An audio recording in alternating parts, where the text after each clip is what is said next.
Hello and welcome to American Friction, the weekly US politics podcast out every Friday, broadcasting to you from a pile of garbage in the Atlantic Ocean, also known as the UK.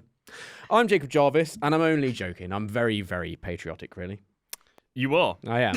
And I am Chris Jones, God save the king. Very nice. And Nikki McCann Ramirez is with us, isn't she, Jarv? Of course she is. Hello, Nikki. Hi. Hello. I am here. She is here. She is. And so are we. Yeah. Which is good. Very nice. And so are you listeners. Thanks for being here with us. Wow. Anyway, a question. let's get some questions in. Or let's get one. It's Halloween, isn't it? Okay. Well, it is when we record. Exactly. So my question this week is, I know you two both love horror films. I do. You big horror nerds. I love horror films. If Am I? all three of us were in a horror film, who, in order, would die first and last?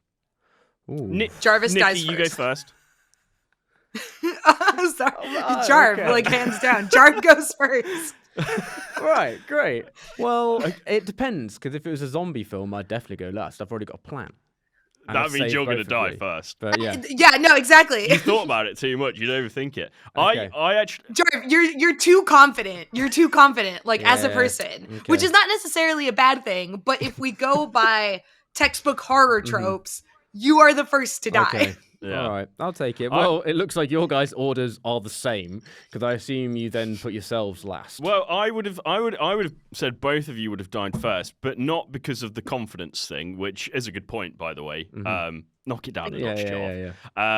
But I thought more along the lines of, you both have pets. They're going to slow you down, or they're going to run off, and you're going to have to chase after them into trouble. Oh, and let's man. face it, you're not letting Yoda run into flames without some help, are you?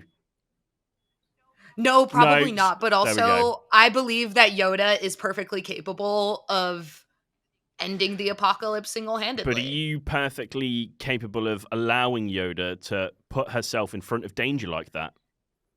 Part of being a mother is allowing your children to grow. Okay. Yeah, All my right. dog would be. I think I would Terrible. survive. Sure. Yeah, I think Nikki's got quite a lot going there. So my logic on this has been basically depending on the genre of horror film. You've been waiting to be Slasher. asked this question So for in a years, haven't in you? a slasher, yeah, I die first. Okay, I take it. I think in basically most situations, Nikki does go last. I think she outsurvives us. But Chris, I would say you're a coin flip. I think you either go first Right. or you go last. And there's no, you either I'll there's take either a it. situation where you just tough it out, you just survive off gruel and rainwater, and then you just fucking nail it. Like that's in like an apocalyptic horror. Yeah. But I think there's also the case that it's just like someone walks around the corner, you yelp as you do because you are quite jumpy. That happened today, then didn't you're it? Yeah. caught, But- and then you die. But the thing is, like, if Chris were to die first, it wouldn't be like oh, he's running away from the bad guy kind of thing. It would be one of those horror movies where the thing that's gonna kill you has like just entered this dimension, and like, you know, the security guy or the tech guy, we'll call him the tech guy. Yeah, Chris. nice. He's like walking around and it's dark and he hears a noise and turns around and it's like, oh, he's Yeah, dead. so- Yeah. You know, like Not my fault. it wouldn't be embarrassing. No, it wouldn't be Chris embarrassing. just dies take because he's a this. nerd. So with that, let's move. But if it was wait, I have to add the situation, because like for fairness, we are a fair and balanced podcast. If I were to die first, it would be probably like a paranormal horror, like something like The Conjuring. Not because the thing would like stab me to death or anything, but because if I saw a scary undead thing, I would just have a heart attack and like keel over. Yeah, fair. Yeah. Like I wouldn't. Yeah. Fair enough. Yeah, there's quite a lot of horror films where I just give up. I'd just be like, Just "Fuck lay it, down. Just no, lay I'm- down. I'm over it. Anyway, on to the show. Serious stuff now, and I hope you're all not too spooked out at home. So, on the show, it's just a few days until the big vote. So, we're going to set the scene of things and what it looks like at the moment going into the election. That's right. And beaming in from New York is Vanity Fair special correspondent and host of the Fast Politics podcast, our friend Molly Jong-Fast. Jarv and Nikki sit down with Molly to discuss key moments from the election cycle and what themes have shaped the race along the way. Now, as I say, Molly did beam in from New York, and it was complete with a chorus of sirens which made producer Simon tear his non-existent hair out. But he's done his best with the audio, so give him a big round of applause and give him a break because he's done his best for your listening pleasure. And Chris also there's Simon would survive the horror movie. Yeah, because he'd be locked in the studio editing. I think Simon's the most No competent. one would find I think he's lethal with an electric guitar as well. Yeah, like that Scott Pilgrim, but there's horror. The horror. Exactly. Nice. Also, just quickly to pick up Chris there was a bit of an error. You said our friend Molly Jong-Fast, and I think you meant friend. Welcome back. You're listening to American Friction. You've got to stop. Please, God.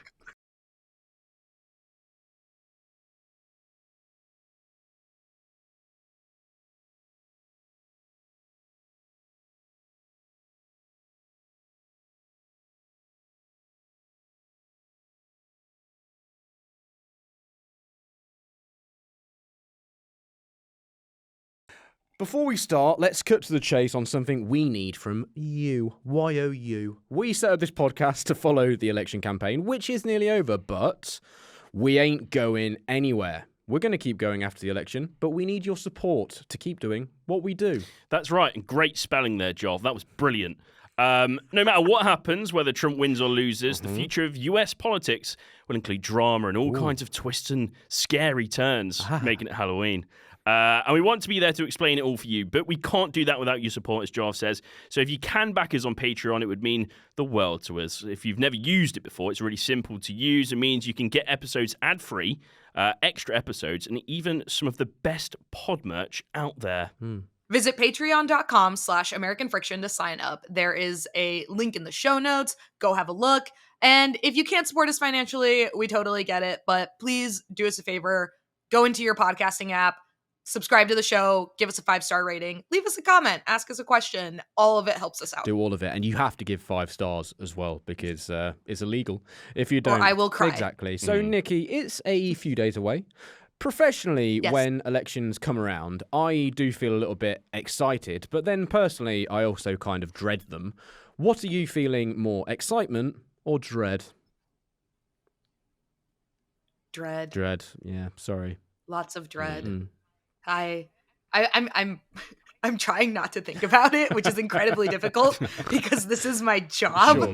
But I've kind of been operating on autopilot for the last week because if I think about it too hard, I'm gonna stress myself out. And if I stress myself out, then I get upset. And if I'm upset, I'm no fun. So. Yeah. Well, Yeah. I'm sorry, mate. I mean, why do you think the dread is creeping in? Is it just that it does feel like such an unknown quantity? It really does feel like it could go either way at this point. Is that what's making it so I am dread? not a person that deals well with ambiguity. Sure. Today is my 3-year anniversary with my boyfriend. Today, the day we're recording. Congratulations. Nice. And yes, thank you. But it's funny because when we first started dating, I didn't think he was going to ask me to be his girlfriend. So the day he asked me to be his girlfriend, I was prepared to be like, no, we can't talk anymore. Because I can't deal with not knowing what we Sure. are. So it's a similar feeling whenever a major world event happens related to an election where I cannot deal with a lack of concrete situations. The ambiguity is driving me insane. The anticipation is driving me crazy, and not in a sexy way. So I'm just What does it here. mean? Yeah. I am here. Yeah, is America about to ask Donald Trump to be its boyfriend? Maybe it will, or Kamala Harris to be its girlfriend. Just stop pronouncing your R's, man. My girlfriend. So we're going to dive into more background with Molly. Everyone, I promise you, it gets really serious. There's loads of dense stuff. There's loads of really good information. Stick with us. But real quick then, what's the vibe of each campaign at the moment? Broad brushstrokes, but in nice short sentences, please, Nikki. So the Harris campaign. The Harris campaign, the vibe is future forward. I am the smart alternative to Trump. We are not, like a lot of campaign slogan, we are not going back. I think it's a very positive message.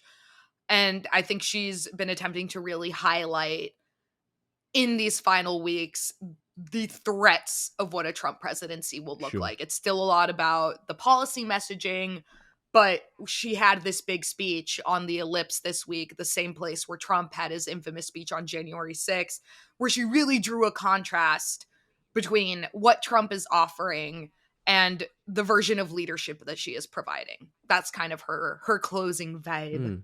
Well, with Democrats as well, they do seem a little bit worried, and that does always contrast with the way that Republicans or people on the right seem to feel, because obviously Trump is just saying, I've won it, I've got it in the bag. And people more on the liberal side of the spectrum seem to be constantly living in fear That's and a anxiety, pattern. for sure. Yeah. Do you think these sort of nerves help? Is it useful at this stage in the campaign? Or should she be presenting a front that it's like, hey, we think we're going to win. Go vote.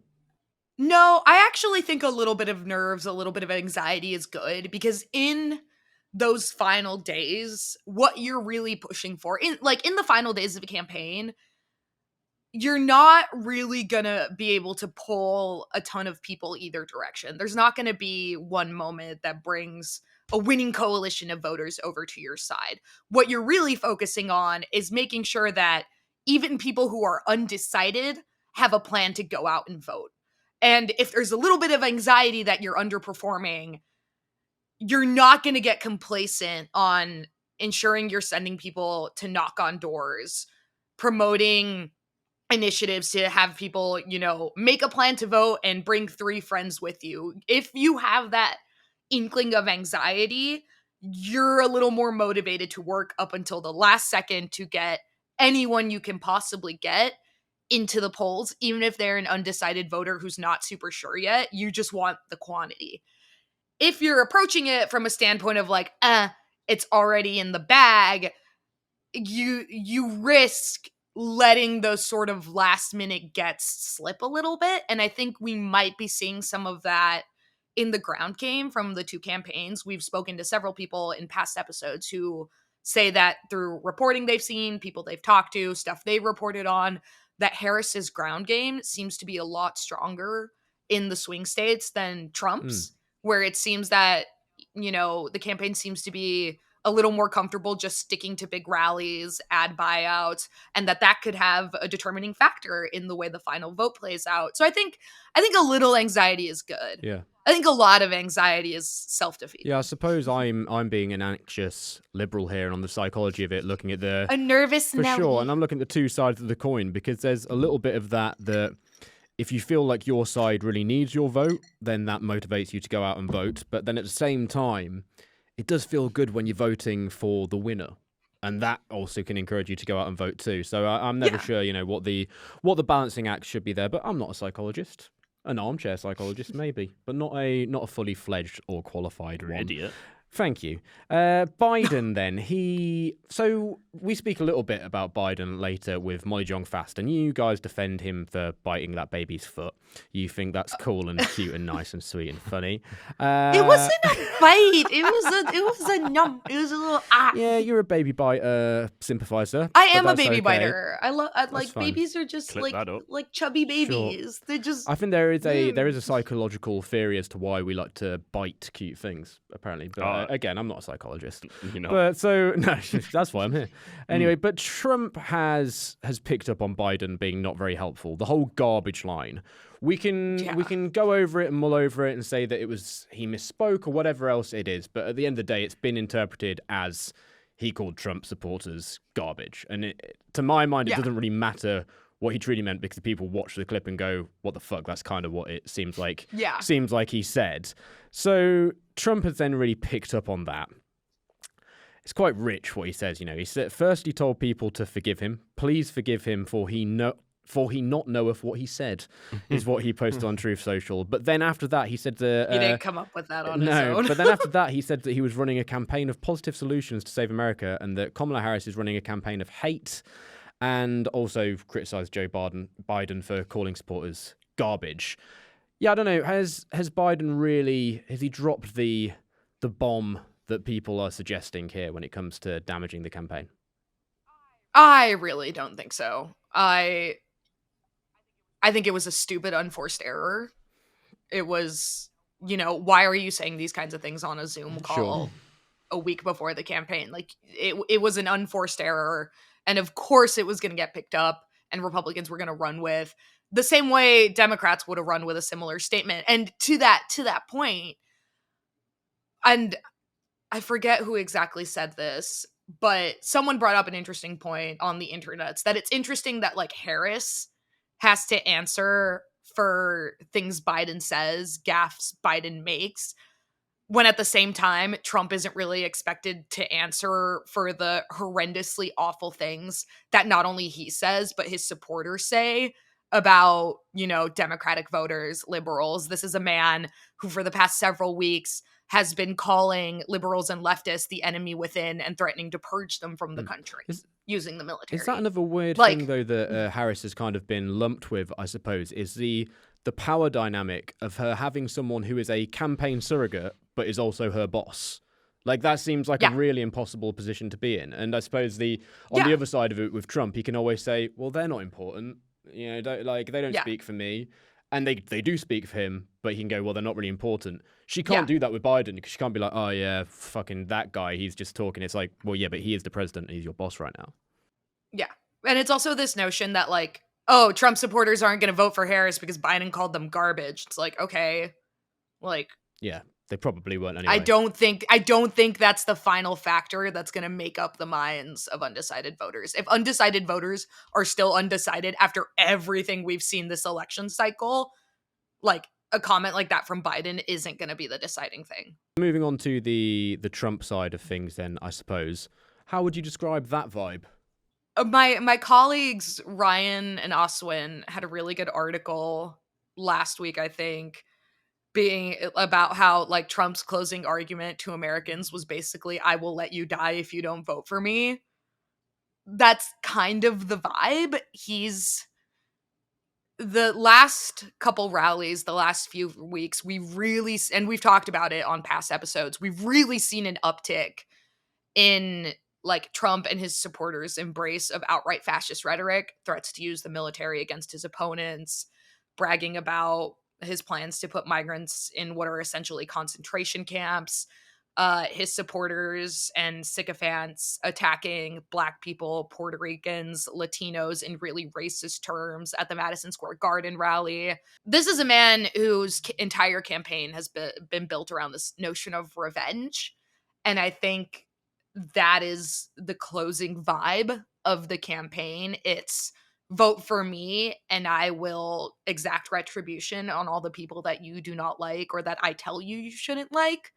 And I think Harris has made a point of bringing that up in her own closing messaging when she had a pretty decent line at the Ellipse rally earlier this week where she said, Trump is going to come into office with an enemies list. I'm going to come into office with a to-do list. And that quote kind of sums up what the two campaigns are presenting in these last days.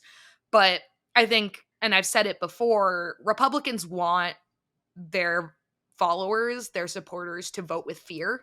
Yeah. And I think that's really apparent in these kind of last hours, the 11th hour. Well, Chris, you watched Trump's last press conference that he did, which I'm sorry for making you watch it. I did force you to watch it, kind of like Clockwork Orange style, with your eyes clipped open the whole way. I didn't want you to miss any of it. Scary. It was scary. Stop. What stood out from the press conference? Nothing really stood out. It was all the same rhetoric. It was. Okay. I mean, you can probably imagine what kind of words were said. Guess two. Harris bad, basically. Biden old bad, basically. Yeah. Yeah. So he came out swinging pretty early on. Really, he just kind of dove straight into it. These are some of the things he said. He said that the Democrats stole the presidency from Biden, called it a coup. He then blamed the Democrats for bloodshed and squalor in many of the U.S. cities. But not just that, he said that the Democrats have unleashed war and chaos all over the world. He then started talking about Kamala's real character. He called her campaign a campaign of destruction and a campaign of absolute hate. He also said that her borders, and that's important, he said her borders are the worst in the history of the world. And said that she'd allowed drug lords and murderers from Venezuela into the country, again pointing out that there's no real evidence that Venezuela has been shipping any criminals over to the US. There's just no data on it. So this is a baseless claim. He also then thanked the National Border Control Council for its endorsement. He called it one of the most beautiful endorsements ever that he's ever got. Just a reminder for everyone that the National Border Control has been massively criticised for its frequent misconduct and has often been cited and called out for firing weapons out of frustration at targets that aren't deemed a threat to life. So really great to get their endorsement. He then played a video from the mother of Jocelyn Nungare, who was a 12-year-old girl who had been murdered by two men from Venezuela who'd come to the US illegally. It's a truly awful story. But the inference that he was making is that all Venezuelans and all immigrants are capable of these kinds of crimes, which is just terrible. Like it's awful, and he doubled down on this more than I've seen him before. So that was incredibly bad.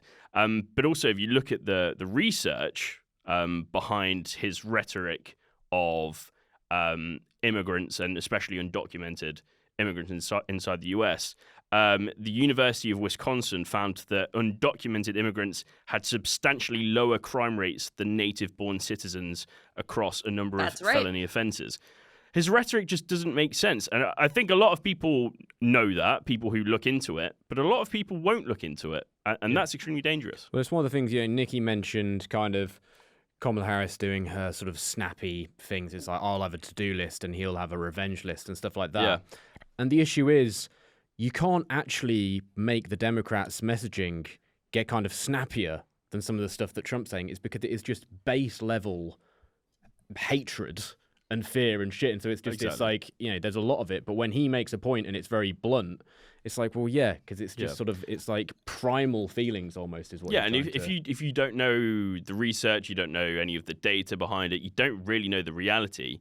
The things that he's saying, especially about Venezuelans here, and we've heard it about Haitians as well, are shocking. And because they're shocking, if you're not informed about what the reality is and what the actual truth is, maybe you might believe that, and that's the danger here. Yeah, it's very easy to make lies sound punchy, exactly, I suppose. Nikki, he's also been on Joe Rogan since we last spoke. Yes. I'm sure you've been listening to all 3 hours of that, and you can't miss the Joe Rogan 3 hours? Show. Yeah, all of his podcasts 3 are hours. They're so long, I don't get it. I mean, I know we talk a lot, but like... You do? 3 hours. Yeah, that's my bad. But 3 hours... With that, though, as well, we spoke about it in the Vibes election multiple times. Was that peak vibe over anything else, Nikki? Because it seems to me like he's just got props from a load of right-wingers and sort of guys who like fight sports and muscly guys who eat a lot of chicken. Basically... Muscly dudes on steroids. just muscly dudes and bros, I suppose, just for turning up. They don't give a fuck about what he said, but they've gone, oh man, it's pretty cool that he was on Joe Rogan, right? And that seems to be it. Yeah. I mean, I kind of agree with that. I feel like it got a lot of coverage that he was on Joe Rogan. I listened to a good chunk of it, not all 3 hours, because good Lord, I have so much to do right now. But just watching like the conversation on social media, the news coverage of it, I don't think there was any particular moment that really broke through the news cycle of like, oh, Trump said this on Joe Rogan. It was like his supporters were like, oh, this is the best interview ever given by a presidential candidate. His detractors were like, look at this idiot going on Joe Rogan. What I did do was go on the Joe Rogan subreddit and sort of read some of the comments that they had on, they'll like put up the episode and then that'll be the thread that everyone replies to with their opinions on the episode immediately after it goes up. From what I saw in the top comments, people on the Joe Rogan subreddit weren't super impressed by Trump. The general reaction seemed to be that Trump was rambling, as he usually does, that Rogan seemed like frustrated and was trying to control the conversation, and that people are just exhausted by all of this. I also think, one of the breakout news pieces that came out of the Joe Rogan interview was that Kamala Harris had also been invited to appear on the podcast, and that they hadn't like settled on a date, that Joe Rogan wanted to do the interview in person in his studio in Texas, whereas Harris's campaign preferred that he came to her.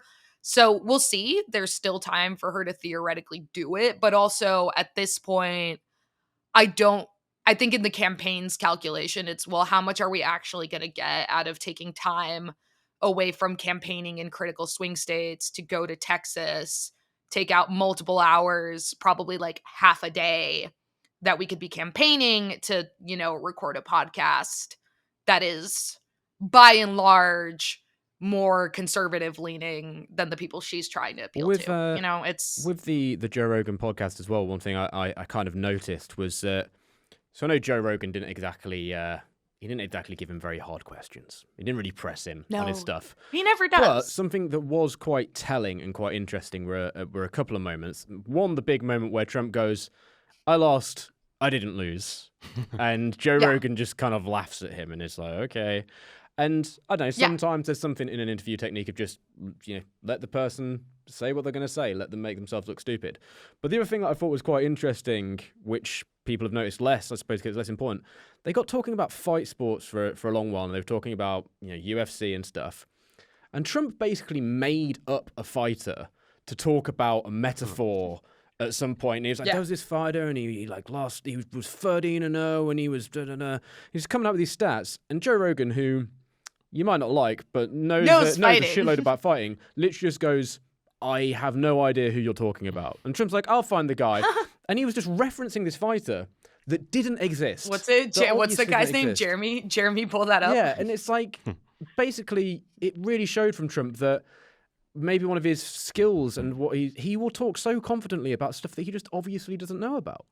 He was just, he invented a random UFC fighter to impress Joe Rogan. And I think that maybe does show a little bit just about how much that guy likes to bullshit and simply impress whoever might be in front of him at any one time. With the... it also shows that Joe Rogan is capable of fact-checking someone. Yeah, he kind of finally did. Oh, wait, it's not Jeremy, it's Jamie on Joe Rogan. Jamie, pull that up. But as well, with these right-wing sort of situations that he's getting himself in, and you mentioned that the people online who will just say he's the best ever and stuff like that. This whole joke, I'm doing air commas or air quotes around that, about Puerto Rico has gotten a lot of people angry. But the people who were most angry didn't seem to like him anyway. On the other hand, the people at the rally seemed pretty engaged. So is it quite hard to tell how much these gaffes from right-wingers and how much the extreme side of things might be hurting him? Or does it actually look like it's maybe, I don't know, counterintuitively, we're not the audience for it? Maybe it's helping him. The first thing there is, I don't think we can even call it a gaffe because it was incredibly intentional. And gaffe implies that it was like a mistake. No, I think the reality is that this is like what Hinchcliffe was saying at the Madison Square Garden about Puerto Ricans, Black people, Latinos. That is exactly the messaging that Trump and the Republican Party have been broadcasting. They do it through dog whistles, through really coded language, about, demographics that they don't like. But the reality is that all Hinchcliffe did was say the quiet part out loud. And I think that's why people like him have found success within the conservative movement, is because conservatives for a long time now have been using this idea of how do I phrase this? This idea that comedy, that telling jokes is above reproach as a way to broadcast the most vile parts of their messaging, and then have a built-in excuse to be like, "Oh, well, you just can't take a joke," when people point out that that's not funny, that's not humor, that's just racism.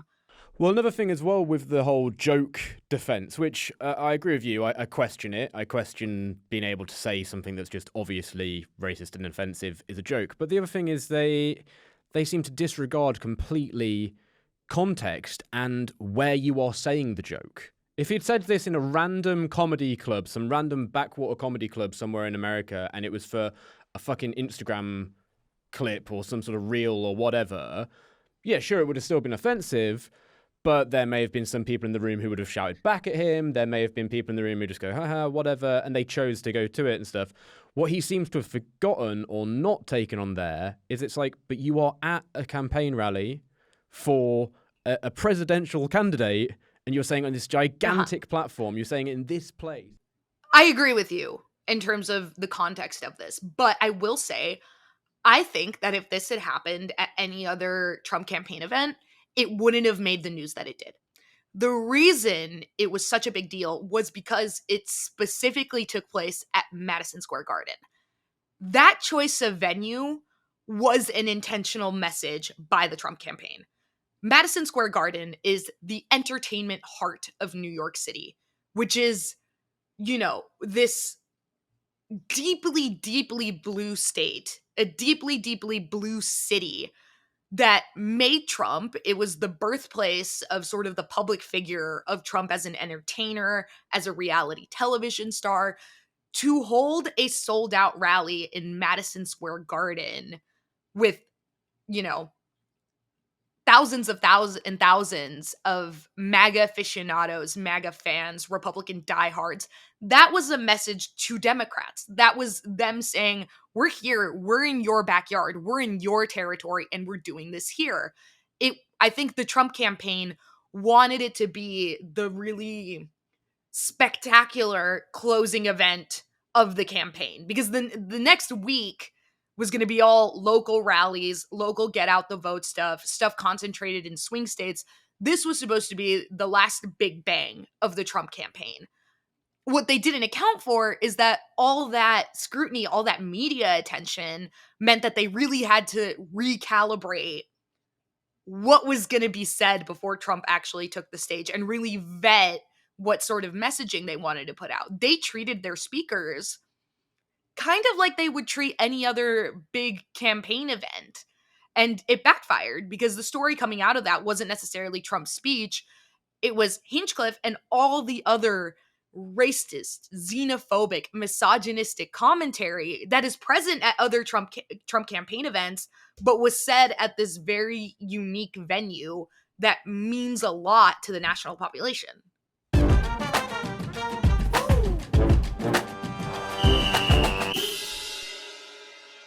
Our guest this week joined us on our first ever show, and there was nobody we'd rather have back for our last episode before the election. Molly Jong-Fast, welcome back to American Friction. Yes, I was here at the beginning, and now I will be here at the end of American democracy. Hopefully not. The end of democracy, not this podcast. Right, yes. The podcast will keep going. We can't promise democracy will, so we'll see. That's really all that matters. Molly, you laughed at me the last time I asked you this question, but I'm going to ask you it again. How are you feeling ahead of the vote? So I'm feeling pretty good. Okay. Because this is the vibes election and the vibes have shifted to being good. And again, I want to point out that people hate it when you say it's the vibes election, but are we allowed to curse here? Of course, yeah. I have fucking asked politicians about policy every fucking day as much as humanly possible. and here's what happens. They are very excited because they actually do want to talk about policy, or at least Democratic politicians largely do, but nobody gives a shit. So it is the vibes election, and the vibes have shifted. I now believe, just looking at, and again, early voting, it's really not a good way to tell anything. But that said, now let me make lots of presumptions over early voting. Big gender gap.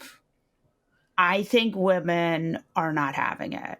And I think this from a number of different sources, none of which are polls, because I think polls are not accurately capturing what the fuck is happening. So I'm going to tell you where I have gotten this theory from. Are you ready? Because I feel like nobody ever tells you where they come up with these ideas, right? It's just like, so my theories are, I talked to a couple of women who lead political organizations that are either about electing women or electing at the state level.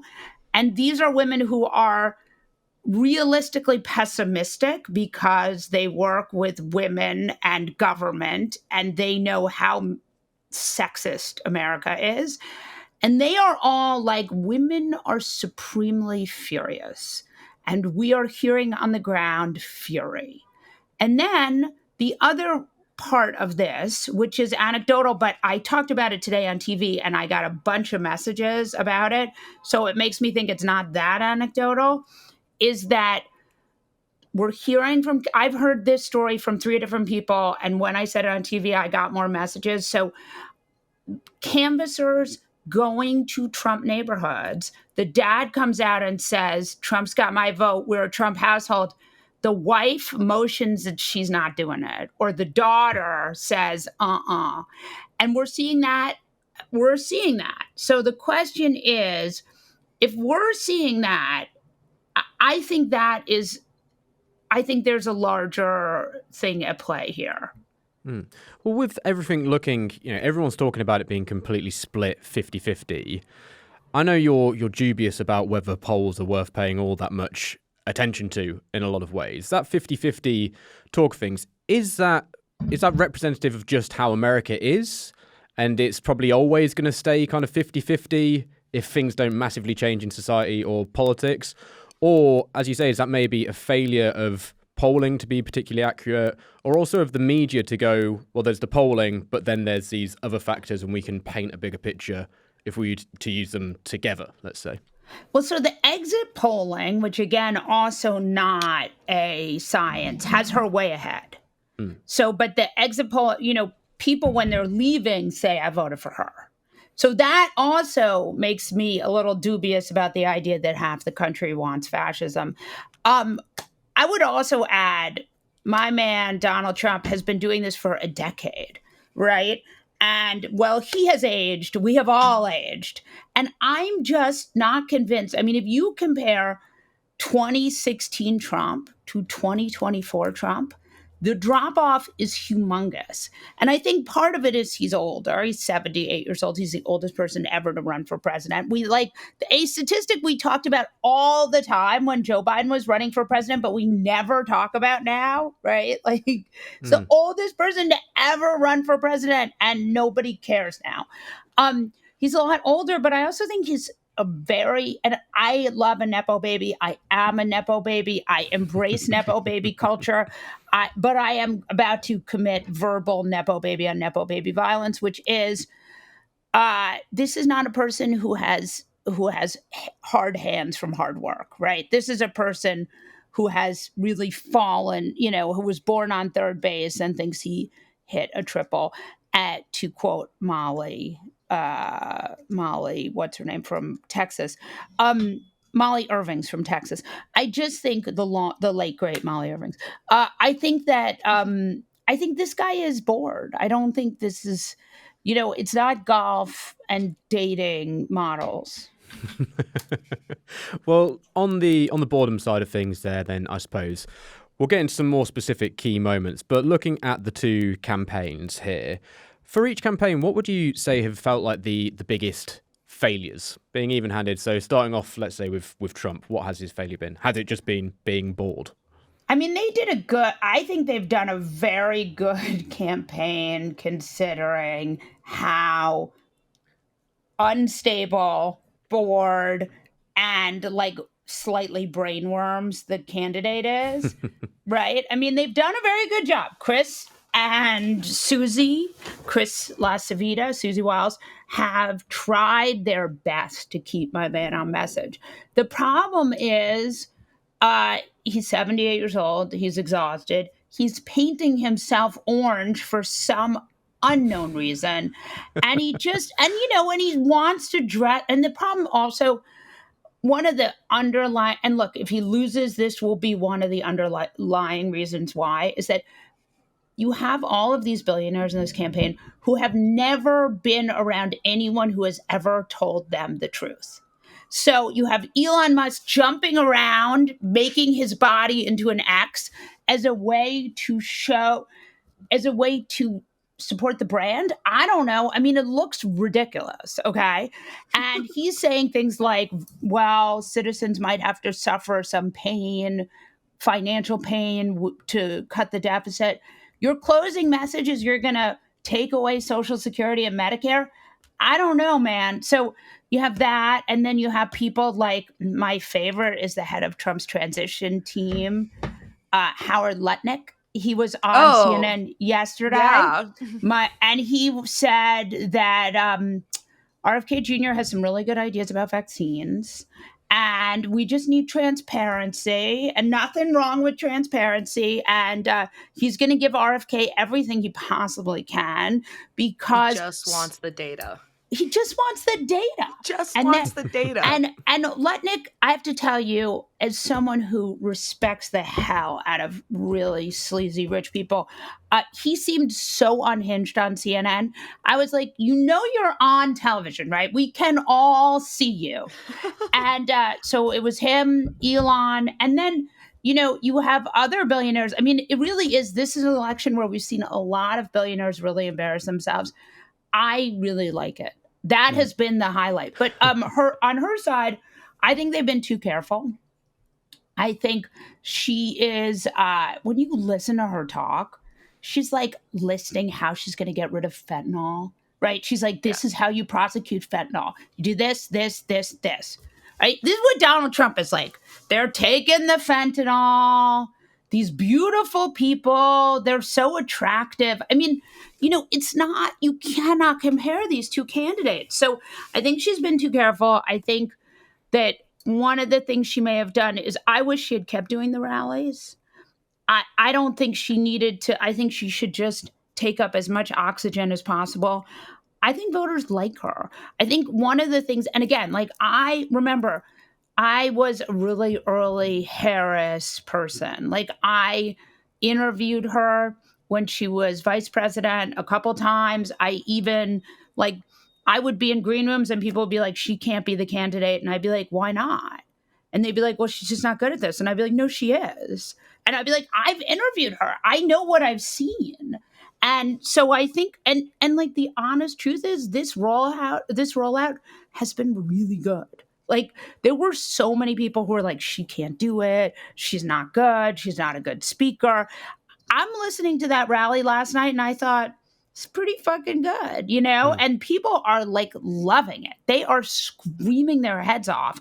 And what she does as a woman politician, this is like 10 times harder. It's like backwards and heels. And what she does is she has this call and response kind of oration style, like Josh Shapiro, who is like beloved by everyone in the media industrial complex, basically just pretends to be Obama, right? Yes. He just rips off Obama.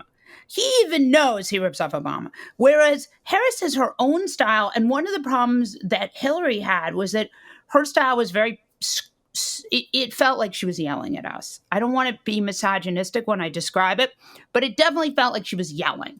Whereas Harris is able, and sounds like a minor thing, but it's actually humongous because so much of modern American politics is being on television or on the radio and having people hear your voice. She's able to get loud in a way that does not feel aggressive, but feels clear. And she reads like a president. And you'll see in the polling, people say, she doesn't, and again, this sounds like, this is going to sound misogynistic, but I want you to sort of understand that this is a nuanced thing. She reads like a leader and not like she sort of transcends her gender. Yeah. I don't think she's been campaigning on the same sort of wavelength that Hillary was at all. I'm with her, very much playing up that, this would be the first woman president. First female president. Very intentionally shoved that to the side. Because like you said, America's an extremely misogynist country. It doesn't help her to draw attention to it. Does not. Yes. And that's why she wears suits and sneakers, because she is very much like, it's gender is not involved in her campaign. So last week we kind of laid out the technical aspects of an American election between, election day and the actual certification inauguration. But you who've been through this cycle many times, I'm wondering if you could lay out for our listeners what you're going to be watching for on election night and what you're expecting to play out in the next week or so. So, more Trump insanity. So we're 5 days from voting. What I will watch on election night is the East Coast. Mm-hmm. If Harris wins either North Carolina or Georgia, I'm not saying she will, and I'm not saying she needs to, but if she wins either one of those, I think it's over. I think she wins because those are very tight states. North Carolina has only ever gone for a Democrat with Obama. Yeah. And Georgia, Democrats have sort of cracked Georgia. That doesn't mean they'll crack it again, but like, one of the people in Harris's campaign is the guy who led Senator Warnock's campaign, and he's very, very smart and knows how to connect with this Georgia voter that you need to get out in order to win. So if either of those states go for her, I think that I will not stay up late. Actually, I will, because I'll be on MSNBC and like the graveyard shift, but if either of those break for her early, it's a good night.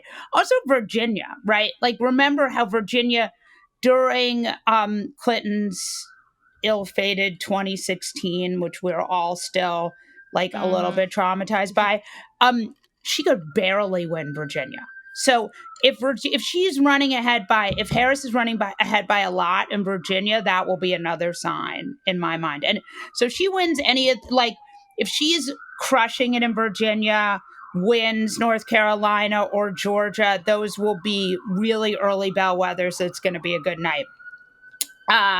Then you're going to look at the blue wall states. She has to win Pennsylvania.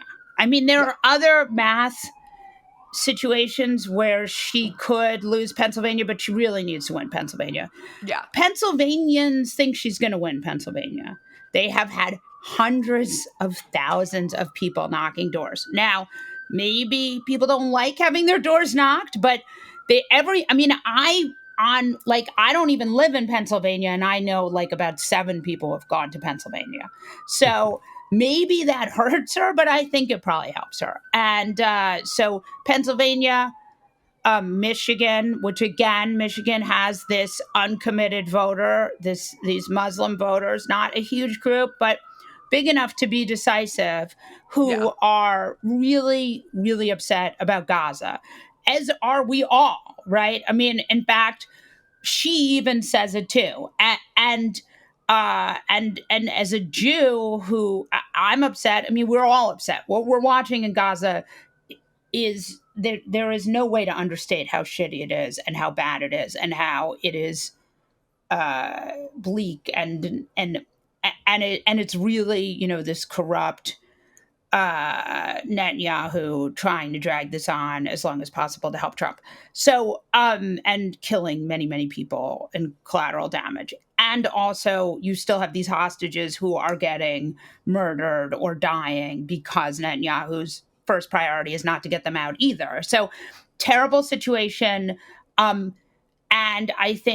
I do believe that if Harris gets elected, she will make sure to get this to stop. This needs to stop tomorrow, right? And Netanyahu should not have a blank check. There are ways to solve this that are not happening.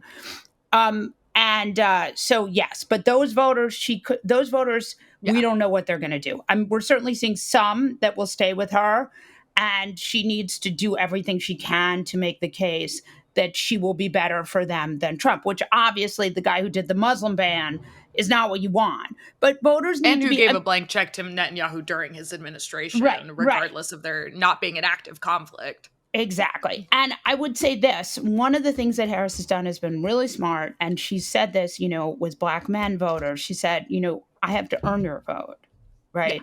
Yeah. I am not just Trump, the orange man bad, right? I am an alternative to orange man bad.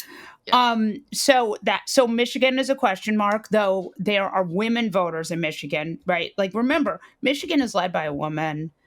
AG is a woman, Secretary of State is a woman. So they don't have, I mean, in some ways, Pennsylvania's more scary because Pennsylvania's never elected a woman to a state office. In Michigan, that's not true. Wisconsin, I am very bullish on Wisconsin. Is this very annoying? Do you want to move on to another question? No, not at all. Okay. I love hearing about this. Okay, good. I'm very bullish on Wisconsin because of Ben Wickler, who is the head of Wisconsin Democrats. Every cycle since he's been there, they've won. And Tony Ivers is the first Democratic governor to get reelected. He got reelected by 4 points. I love Harris Tony. was Such a character. He said, I got reelected by being boring, right? Like this guy, he's my guy. But when Harris was speaking in Wisconsin yesterday, Tony Ivers was getting like wild applause. Like this guy is so boring. And I think that's very good. So I feel good about that.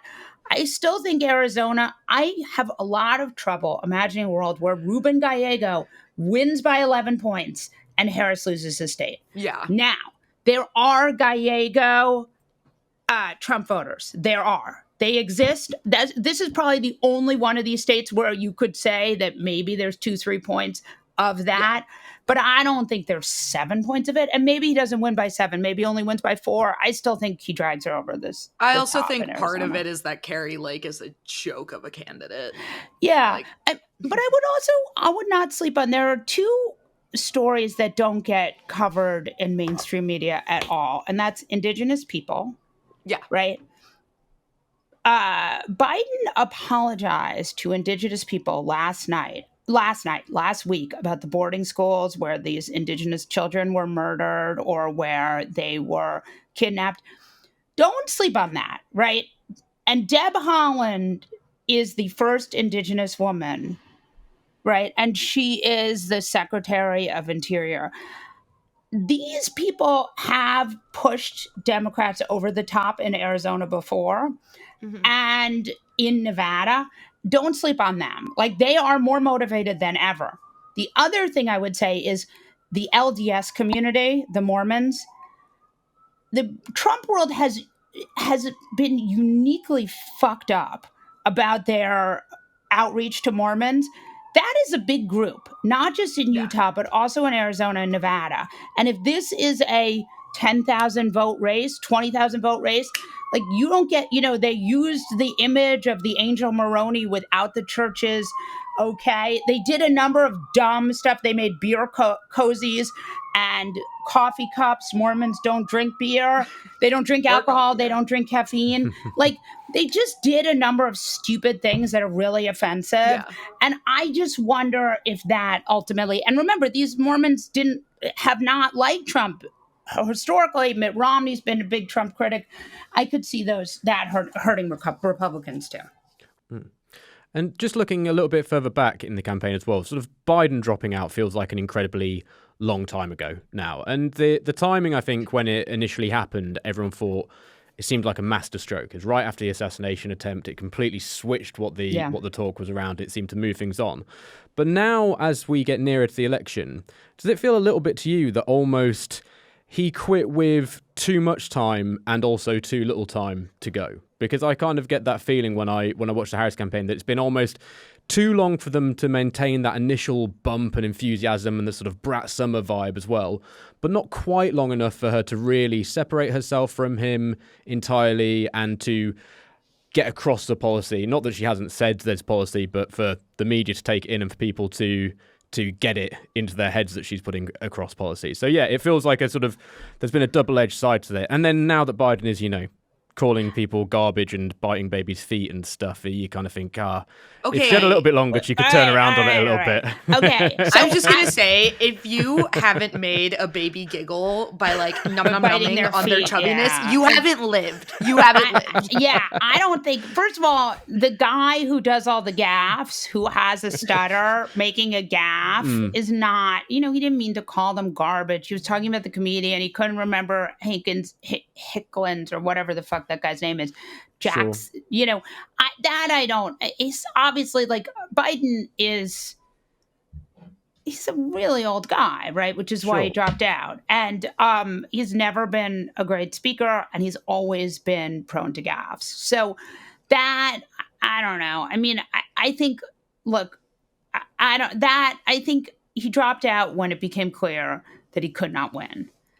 And that was really amazing. Like most American politicians, like Dianne Feinstein died in office, right? She ran for re-election into her 90s. I mean, most people do not give up power. Donald Trump, right, has lost so many elections and is still running. I mean, I think what Biden did was really, and I want to point out, I've never been a Biden fan. Like, he was not my pick. He has never, ever, ever been my pick.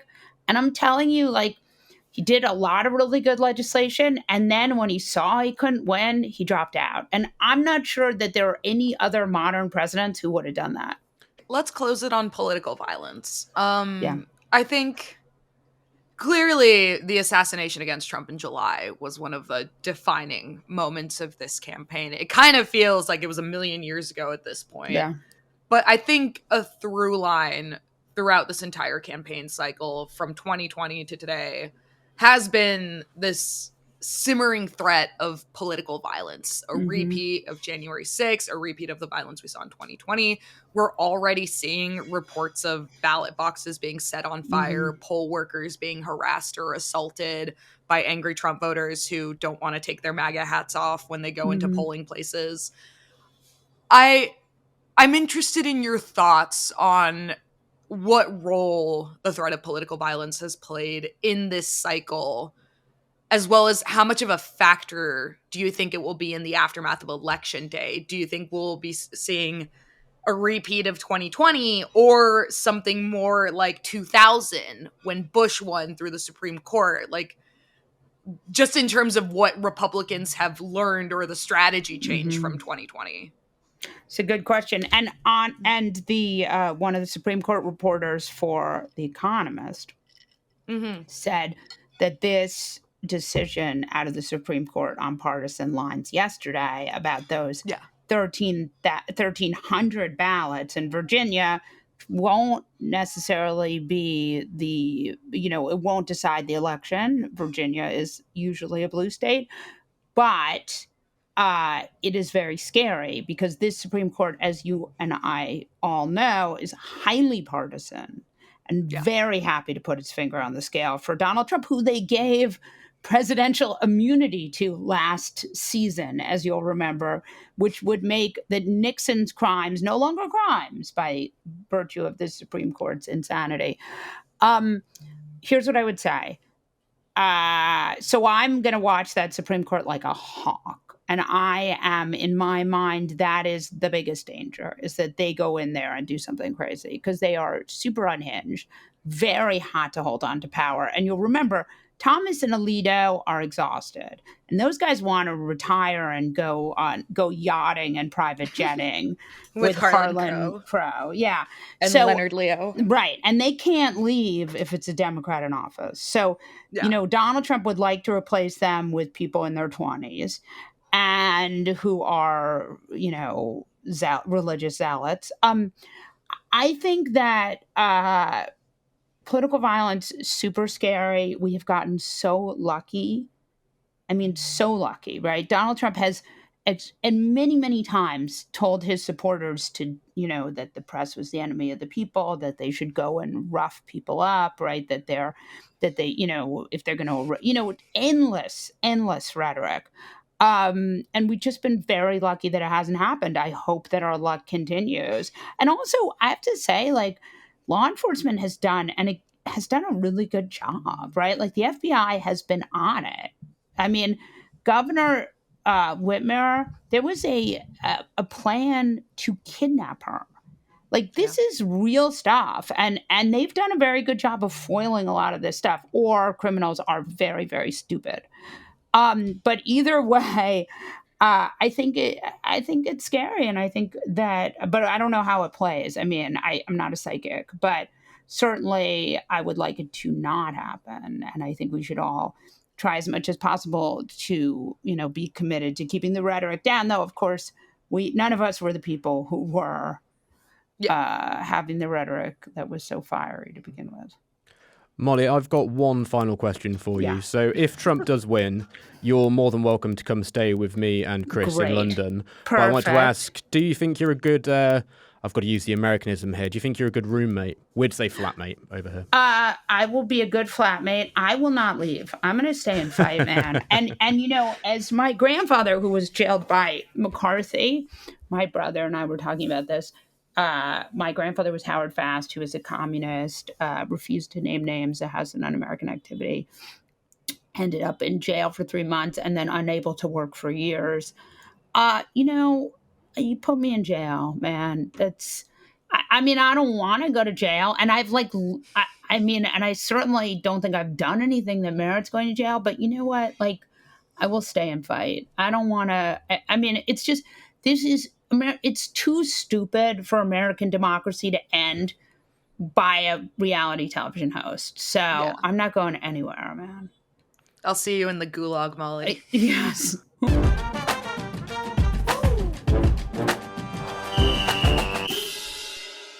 Whoa, Chris. It's a big numbers week, isn't it? Yeah. It's your time to shine, isn't it? I hated that. Whoa. That's how I'm starting the podcast now. Wow, so candid. Casual. I'm drinking a big cup of tea, doing a big candid TikTok video right now, y'all. Nice. Anyway, first one then on the numbers. A survey from Axios. Basically, loads of people are fucking lying, aren't they? Loads of people. Why are you so angry about it? Are lying. Because you can't trust anyone. Well, frankly, I'm surprised that you're surprised by this. You can't trust anyone. Because I think a lot of people like to keep their vote private. Yeah. And 58% of this poll, actually, from Axios, agree. They say that their vote is private and it's no one else's business. Okay. The polling here also does show, though, that a lot of Americans, as you say, just don't tell the truth when it comes to admitting who they voted for. And that's... Shut up, man. Get off their backs. They've got a right. But this is consistent across the whole spectrum of political views. People just don't want the heat. Okay. Essentially. So the biggest number comes from Gen Z voters. 48% of them said that they'd lied to someone close to them about who they've voted for. Millennials was 38% and Gen Xers 17%. So people lie, and the general reason is because it's just easier to, really. And give me some national polling, where we're at, what's it looking like? Right, so here's a list. I'm just going to read them out. 538, Harris up 1.4%. Yep. Within the margin of error. 1.4 percentage points. Yes, thank you. All of these are basically within the margin of error. I would just say that rather than saying it after every single one. 270 to win. Harris up 0.9 percentage points. Quick question. Is that within the margin of error? That is within the margin of error. Cool, yeah. Cool. All of these are in the margin of error, actually. Okay. Cool. Fox News, Trump ahead by 1 point. That's it. Just 1 point. I don't know why I said it like that. But he's up by one point. Single point. Again, you guessed it. Yeah. New York Times, Harris up by 1 point. Financial Times, Harris up by 1.4. Whoa. Still within the margin of error. Emerson College did have Harris up by 4 points in August. Now they're both on 49%, so tied. What the heck? Do you know what that means? It means... The polls are really tight. That's right. Yeah. Is that all it means? Yeah, it's really tight. We can't. If you, I know people who listen to this podcast. Thank you, by the way. Yeah. Will probably hear me asking the experts we have on who they think is going to win. Everyone tells me basically to fuck off, which is fair enough. And that's basically what the polls are saying. They're saying to anyone who wants to predict this, fuck off. Yeah, I suppose they are. I suppose in their own little way they are. I've got a little bit of polling here.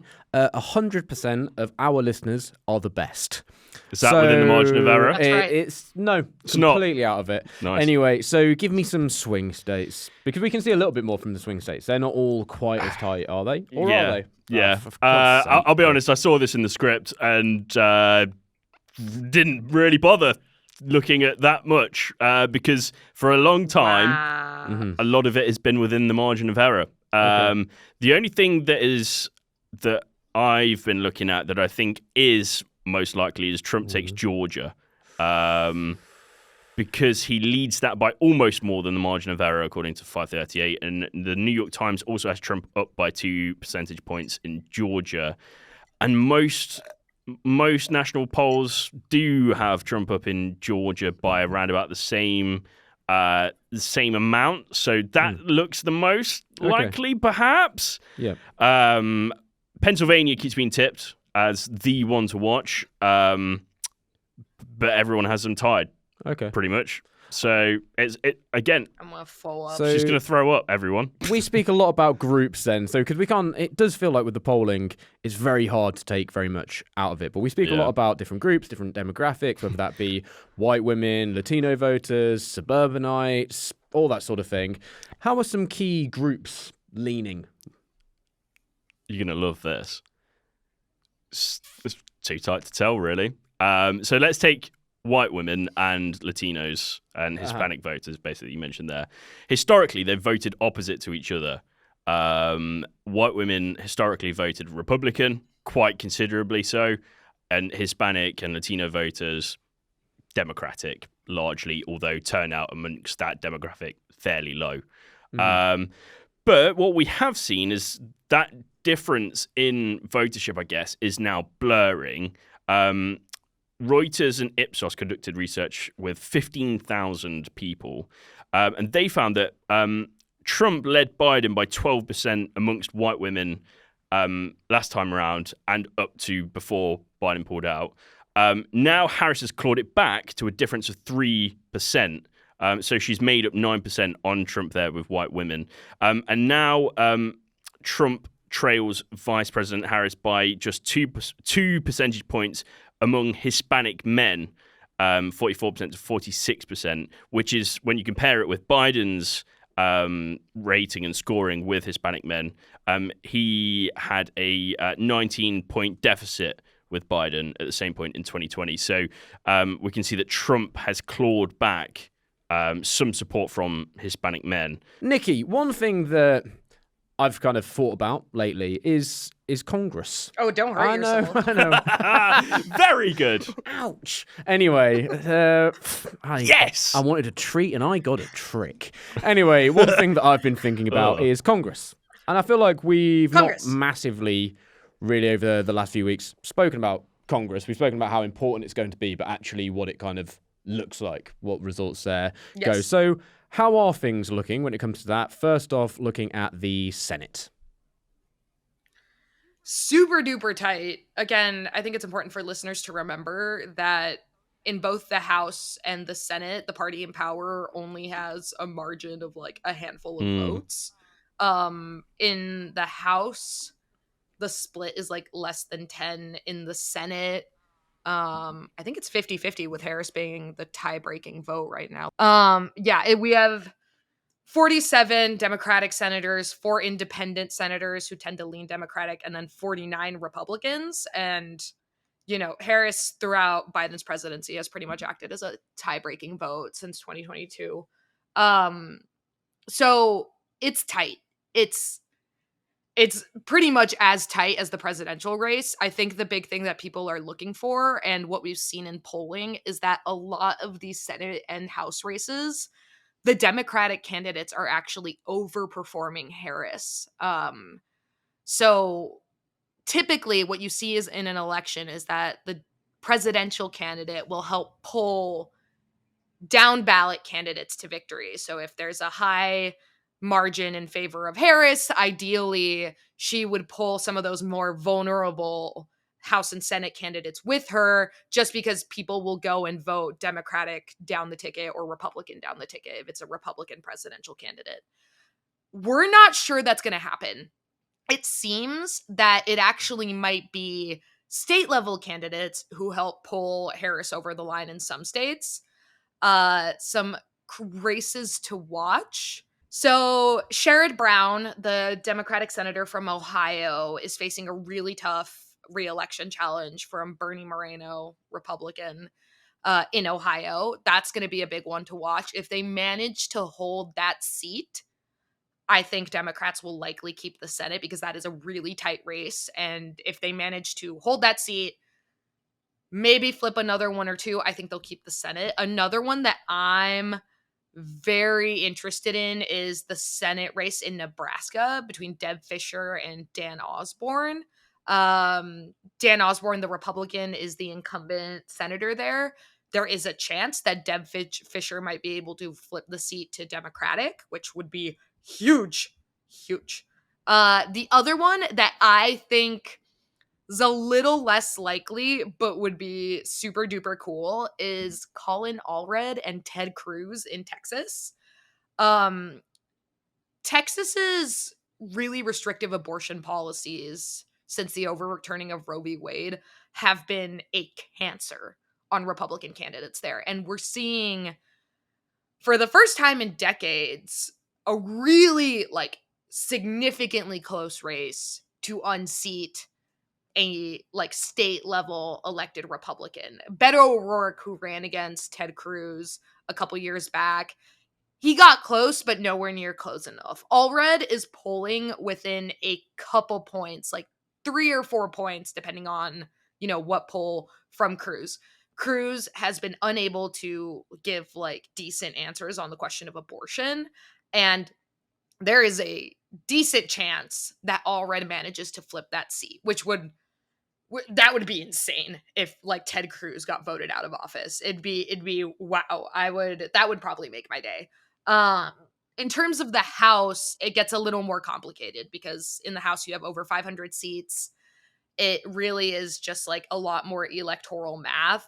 Republicans would need to hold on to pretty much everything to keep the House. Democrats, I think, are looking. There's a couple states where there's a lot of focus. I think one of the big ones is New York. In the 2022 midterms, Republicans managed to flip several seats that were Democratic leaning to Republican seats. If Democrats manage to take those seats back, there's a really high chance that they could take control of the House. But again, it's so marginal. It's so razor thin. What I will say is we will probably get results regarding who controls the House and the Senate. There's a good chance we get those results before we get a call on who won the presidency. Another point to kind of visualize for people how close it is in the House. Only 40 districts out of 435 are actually competitive, according to Pew Research and Breathe. And according to the Cook Political Report, only 25 of those are an actual toss-up. I'm doing air commas there, as you call it, Jarv. Yeah, sorry, air quotes. I don't know. Like what Ross does in Friends for all the millennial listeners out there. Anyway, then, so, couple of final questions for both of you. This one is from our Patreon, Gabby. Hi, Gabby. Thank you very much. How do I cope with the nausea and anxiety? I know we won't get results on election night. Is there any point tuning into the coverage? So, I don't know if I'm going to stay up overnight because I'm going to get up really early on the Wednesday morning to do some podcasting. But Nikki, what do you reckon? Is there a point in staying up for us Brits over here? And what are your tips for coping with the nausea and anxiety? And I feel like this could be helpful for you to just think about for yourself. Very good. If you drink alcohol, I'm not allowed to drink because I will be working. I think the biggest thing to rationalize what's going on is to know that what happens really early in the night may not be how things end up at the end of all of the vote counts. One of the things about American elections is that this country covers 4 time zones, more than 4 time zones, because Hawaii, Alaska. So yeah, no, it's a lot. So when the night starts, polls typically close. It depends on every state, but usually polls will close around 8 p.m. And 8 p.m. hits first on the East Coast. So when results start coming in states like Georgia, North Carolina, New York, Virginia, all those, across the country, you're still going to have several more hours of voting. And you're going to get more results as the night goes on because polls in other states farther west don't close until later in the night. So the early results you get are not necessarily indicative of how the overall country is going to go, how things are going to play out. And I think it's important to remember that, because one of the things that happens is sometimes you get like panic over, oh my God, if like Trump is doing particularly well in one East Coast state or something, it'll like set off panic amongst supporters, amongst detractors. And people just have to remember that it takes time. Not only will it take multiple hours for all the polls to close, it will take days for some states to produce election results. And in that vein, I would say you don't have to stay up watching the news 24/7. I did that in 2020. I think I slept a total of 6 hours that week. It was really bad for me. Don't do that. Don't do that. Just, check in every once in a while. If you have news alerts on your phone, pay attention to those. Obviously, if you're in the United States, vote. Go vote. Please vote. But,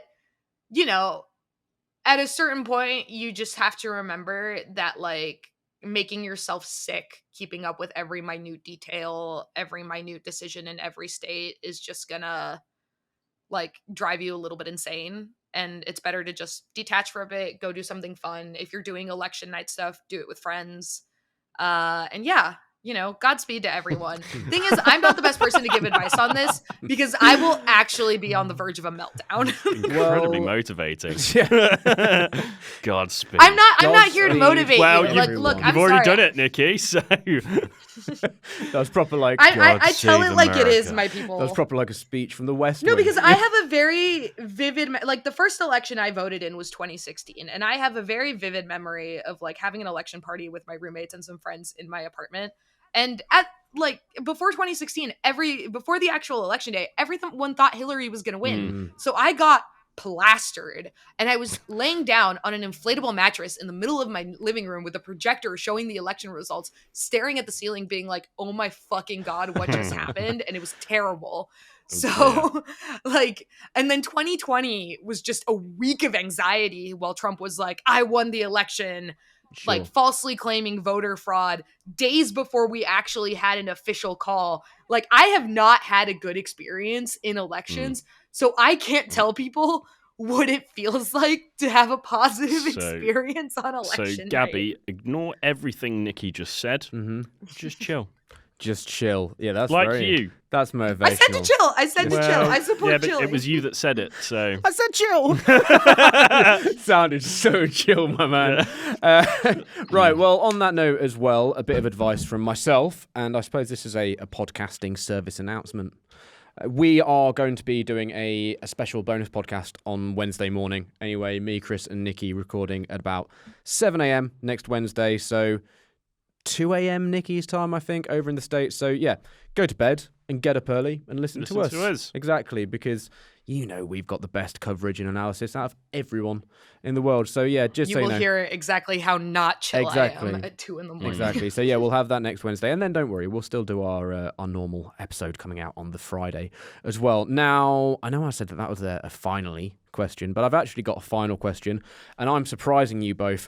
We've asked every single person on this podcast, every guest, this question, and they've all said they don't want to answer it, and I think we'd be hypocrites if we didn't answer it ourselves. So I'm going to ask each of you, and I'll answer it.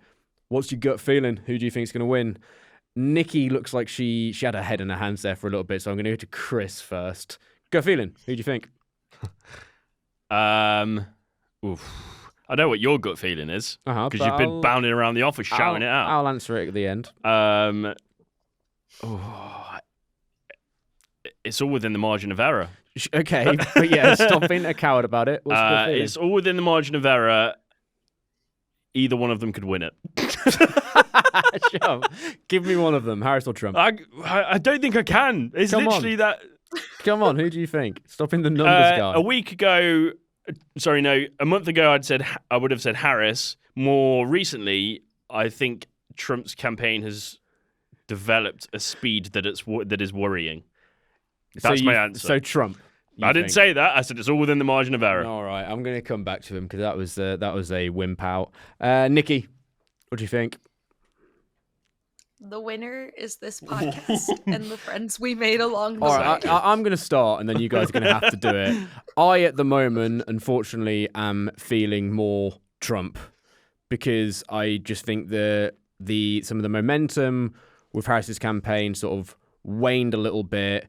I've never been completely sold on how the Democrats are going with the whole thing. And also, look, I mean, I think it's natural for people who maybe are slightly more left-leaning to just get really anxious. So maybe that's a big part of it, and that's why I'm thinking it. But just generally, there's just, I don't know, Trump's campaign, if you're looking at the sort of the dominance of it, and it's unfortunately so base and so horrible, but so straightforward. In some ways, it seemed stronger in certain ways. So I don't know. Maybe this is just me being anxious and so leaning that way. But yeah, if you had to make me say one, which I'm making me say one, I really, unfortunately, at the moment, think that Trump has a bit of edge. So Nikki. You've answered it about as well as this, then? No, but I've decided. I've given my justification. Trump. I think Trump's going to win. There we go. There we go. That's what I think at the moment. Well, Nikki, go on then. If you had a gun to my head, I would give you an answer, but there's no Come gun on, to my both head, of so you. I Solid answer. You can't just both make No! me look like a fucking MAGA supporter. You are. Like, just give an the whole answer. You the whole can't. time. Come on, Nikki. No, please don't make me. I don't want to think about it. Jarvis. Nikki. One name. Fuck. I'm gonna be hopeful. Ugh.